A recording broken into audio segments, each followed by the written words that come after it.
રાહુલ ગાંધી ફરી ગુજરાત આવશે। 15 અને 16 તારીખે રાહુલ ગાંધી ગુજરાત આવશે।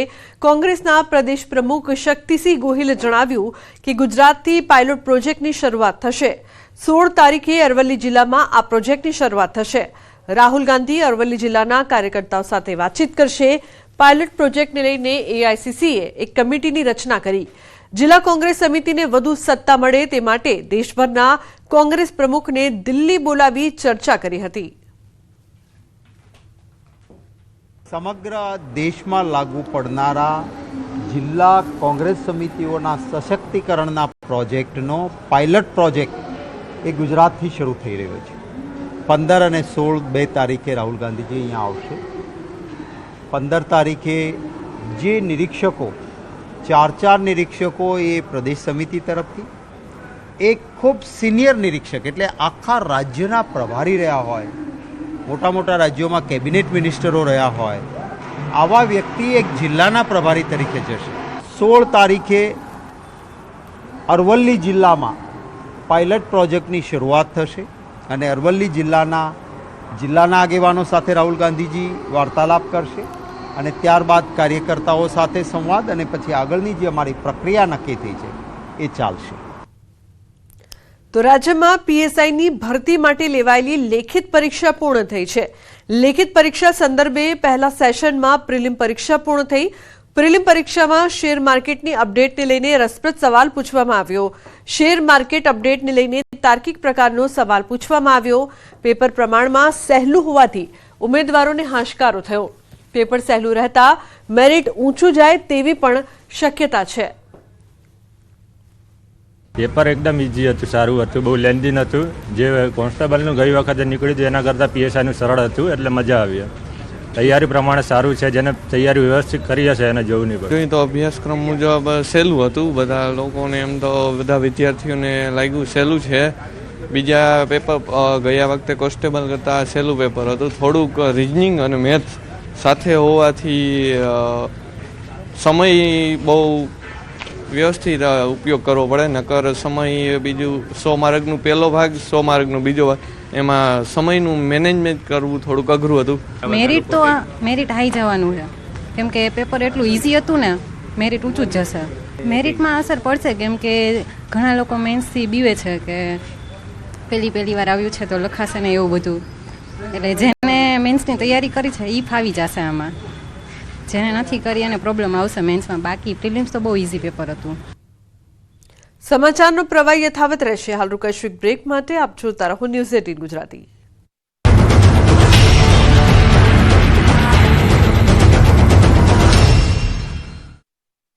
રાજ્યમાં ભર ઉનાળે મોસમે મૂળ બદલ્યું છે। કાળઝાળ ગરમી વચ્ચે માવઠું ત્રાટકતા ખેડૂતોના જીવ અદ્ધર થઈ ગયા છે, ત્યારે હજુ પણ ખેડૂતોના માથા પરથી ખતરો ટળ્યો નથી।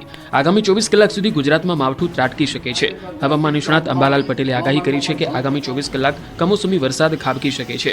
હવામાનમાં જોરદાર મોટા ફેરફાર થશે। મધ્ય ગુજરાતમાં વરસાદી છાંટા પડી શકે। કચ્છના કેટલાક ભાગોમાં પવનનું જોર રહેશે।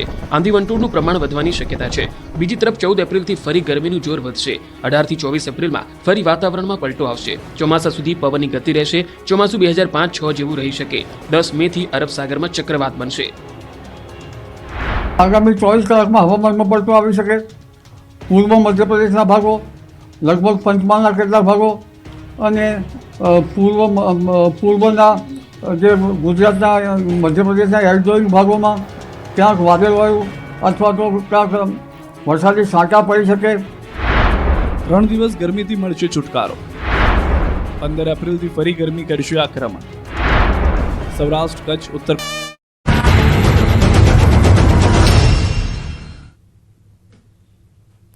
Welcome back. સમાચારમાં આગળ વાત કરીએ તો ગુજરાતીઓ કેસર કેરી વગર ઉનાળો અધૂરો માને છે। કેસર કેરીનું આગમન બજારમાં ક્યારે થશે તેની કેરી રસિકો રાહ જોઈ રહ્યા છે, પરંતુ આ વખતે કેરી રસિકોને કેસર કેરી માટે વધારે રાહ જોવી પડશે। આમ તો સામાન્ય રીતે કેસર કેરી એપ્રિલ મહિનાના શરૂઆતમાં બજારમાં આવી જાય છે, પરંતુ આ વર્ષે એપ્રિલના અંતમાં કેસર કેરી બજારમાં આવશે। 4 તબક્કામાં દર વર્ષે હોય, એ 4 તબક્કામાં નથી, આ વર્ષે 2 તબક્કામાં પાકશે। એટલે આ વર્ષે 26 તારીખથી ચાલુ થશે અને માર્કેટમાં કેરીનો ફ્લો 10 મે પછી વધારે આવશે। અત્યારે નહીવત 5-7 બોક્સની આજુબાજુ જળવાઈ છે, એવો અમારો પ્રાથમિક અંદાજ છે. તો ગીરની પ્રખ્યાત કેસર કેરીનો સ્વાદ મધ્યમ વર્ગના લોકો માટે કડવો સાબિત થઈ શકે, કારણ કે ગત વર્ષની તુલનામાં આ વર્ષે કેરીનું 50% ઉત્પાદન ઓછું થવાની આશંકા વ્યક્ત થઈ રહી છે. તેથી કેરીના ભાવ પણ ઊંચા જવાનો અંદાજ છે. ગત વર્ષે 6 લાખ કેસર કેરીના બોક્સની આવક થઈ હતી, તેની સામે આ વર્ષે માત્ર 3.5 લાખ બોક્સ કેરીની આવક થવાનો અંદાજ છે. તેથી ગત વર્ષ કરતાં કેરીની કિંમત વધુ ચૂકવવી પડશે. એકંદરે જે 45 દિવસની જળવાઈ રહે, પણ જે માર્કેટની અંદર માલનો ફ્લો હોવો જોઈએ તે ઓછો રહેશે અને ગત વર્ષની સરખામણીમાં ભાવ ધોરણ પણ 10-15% જેવું વધારે રહેશે. ગઈ સાલ તાલાળા માર્કેટિંગ યાર્ડની અંદર 5,90,000 થી 6 લાખ જેવા બોક્સની આવક થઈ હતી, જેમ આ વખતે અમારો 3.5 લાખનો બજાર સમિતિનો અંદાજ છે. તો કેસર કેરીનું ઉત્પાદન આ વખતે ઓછું થતાં ખેડૂતો પણ નિરાશ થયા છે. ખેડૂતોના મતે આ વર્ષે પૂરતું ફ્લાવરિંગ આવ્યું હતું, પરંતુ વાતાવરણની વિષમતાના કારણે મોટા પ્રમાણમાં કેરી ખરી ગઈ હતી. ઓછું ઉત્પાદન થતાં ખેડૂતો કેસરના ભાવ એકંદરે સારા રહેવાની આશા રાખી રહ્યા છે. તેમ છતાં ખેડૂતોને 1 કિલો કેરીના ભાવ 800 થી 1,000 મળવાની આશા છે, કારણ કે આ વર્ષે 50 ઉત્પાદન બચાવવા માટે ખેડૂતોને ભારે જહેમત ઉઠાવવી પડશે. કેરી ખાવાની નથી, આથણું કરવાની હોય તે મારે બહારથી લેવા લાવવી પડે એમ છે. અને દવા 4 વાર છાંટતા એને બદલે આજ મુશ્કેલ 20 વાર છાંટી અને હજી વેપારીને પૈસા દેવાના બાકી છે કે ભાઈ એના કેટલા પૈસા થાય, મારે ક્યાંથી ગોતવા, એ હું વિચારમાં છું કે ભાઈ મારે પૈસા દેવા ક્યાંથી. વેપારીને મેં એમ કીધું ભાઈ બગીચો દેવાઈ જાય, કહું કેરી ઉતરી જાય હું તમને દઈ દઉં, એ મારી પાસે કાંઈ સગવડ છે નહીં. ભાવ બોક્સની 800 થી 1200 રૂપિયા સુધીની આશા છે. ઉત્પાદન ઓછું છે એને હિસાબથી જો એટલા ભાવ મળી રહે ખેડૂતને તો સારું એવું બેનિફિટ મળી રહે. અમદાવાદના દાણી લીમડામાં અકસ્માત, બેકાબુ કાર ચાલકે સર્જ્યો અકસ્માત. કાર અથડાતા મંદિરને નુકસાન પહોંચ્યું. કાર ચાલક નશામાં હોવાનો આક્ષેપ. કાર ચાલક વિરુદ્ધ પોલીસે ગુનો નોંધવાની તજવીજ શરૂ કરી છે. ડ્રિંક એન્ડ ડ્રાઈવની કલમો હેઠળ ગુનો નોંધવામાં આવશે. તો ગીર સોમનાથમાં અકસ્માતમાં 2 લોકોના મોત નીપજ્યા છે. વેરાવળ તાલાલા રોડ પર આવેલ દેવડી ફાટક નજીક બાઇકનો અકસ્માત. બાઇક પર સવાર 3 યુવકો પૈકી 2ના મોત નીપજ્યા છે, જ્યારે 1 યુવાનની હાલત ગંભીર બતાવવામાં આવી રહી છે. 3 યુવાનો વેરાવળના હોવાનું અનુમાન છે.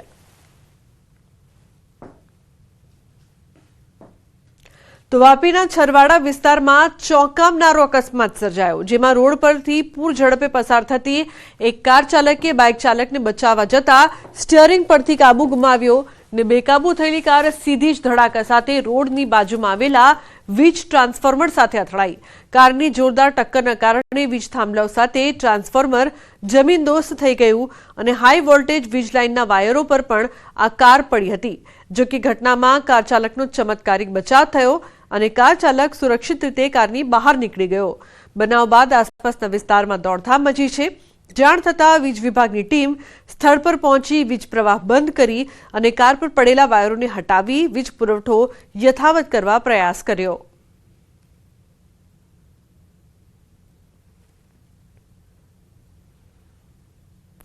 તો મહેસાણામાં મધમાખીઓથી ઘેરાયેલા વૃદ્ધનું રેસ્ક્યુ કરવામાં આવ્યું. ખેતરમાં મધમાખીઓના ઝુંડથી ઘેરાયા હતા વૃદ્ધ. મધમાખીઓના ઝુંડથી ઘેરાયેલા વૃદ્ધને બચાવી લેવામાં આવ્યા. ભાંડુ 108ની ટીમ દ્વારા રેસ્ક્યુ કરવામાં આવ્યું. ઉનાવા આજુબાજુ ખેતરમાં એક વૃદ્ધને મધમાખીઓએ ઘેરી લીધા હતા. વૃદ્ધ રેસ્ક્યુ કરી સિવિલ હોસ્પિટલમાં ખસેડવામાં આવ્યા હતા. તો મધમાખીઓથી ઘેરાયેલા વૃદ્ધનું રેસ્ક્યુ કરવામાં આવ્યું. ખેતરમાં વૃદ્ધને મધમાખીઓએ ઘેરી લીધા હતા, જે બાદ તેમનું રેસ્ક્યુ કરવામાં આવ્યું, જેમને હાલ સારવાર માટે હોસ્પિટલ ખસેડવામાં આવ્યા છે.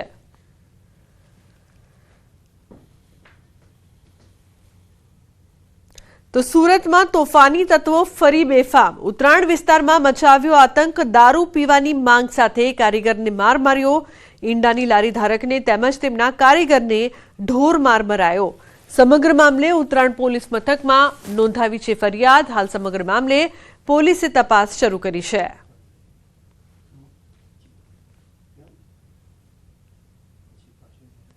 તો બીજી તરફ બોટાદ શહેરમાં ગઈકાલે એક જ જૂથના લોકો વચ્ચે મારામારી થઈ હતી. જે ઘટનાના સીસીટીવી સામે આવ્યા છે, વિડીયોમાં મહિલા સહિતના વ્યક્તિઓ લાકડી લઈને મારામારી કરતા દેખાયા. આ ઘટનામાં એક વ્યક્તિ ઇજાગ્રસ્ત થયો છે. ઇજાગ્રસ્ત વ્યક્તિને સારવાર માટે હોસ્પિટલ ખસેડાયો છે. હાલ સીસીટીવી ફૂટેજના આધારે પોલીસે વધુ તપાસ હાથ ધરી છે. તો ઘટનામાં એક વ્યક્તિ ઇજાગ્રસ્ત થયો છે. બોટાદની આ સમગ્ર ઘટના સામે આવી છે. એક જ જૂથના લોકો વચ્ચે મારામારીની ઘટના.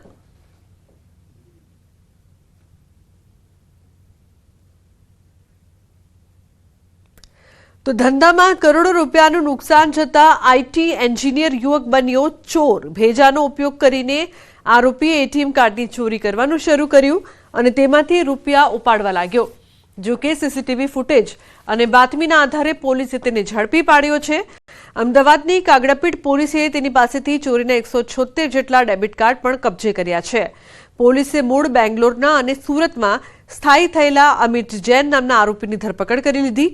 અમિત જૈન જ્યાં એટીએમ સેન્ટર પર વધારે લોકોની અવરજવર હોય ત્યાં વોચ રાખતો અને કોઈપણ વ્યક્તિ એટીએમ કાર્ડ ભૂલી જાય અથવા કોઈની મદદ કરવાના બહાને કાર્ડ મેળવી લેતો. ત્યારબાદ તેનો ઉપયોગ કરીને અંદાજ મુજબ પિન નંબર નાખતો અને જો સફળ થાય તો તેમાંથી રૂપિયાની ઉઠાંતરી પણ કરી લેતો હતો.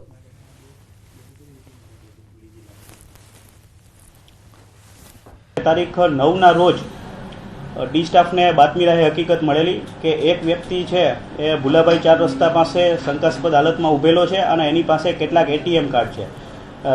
જેથી તરત જ પોલીસને સ્ટાફને ત્યાં મોકલી આરોપીને હસ્તગત કરી અને પૂછપરછ કરતા એની પાસેથી કુલ 176 જુદી જુદી બેંકના ડેબિટ કાર્ડ છે એ મળી આવેલા.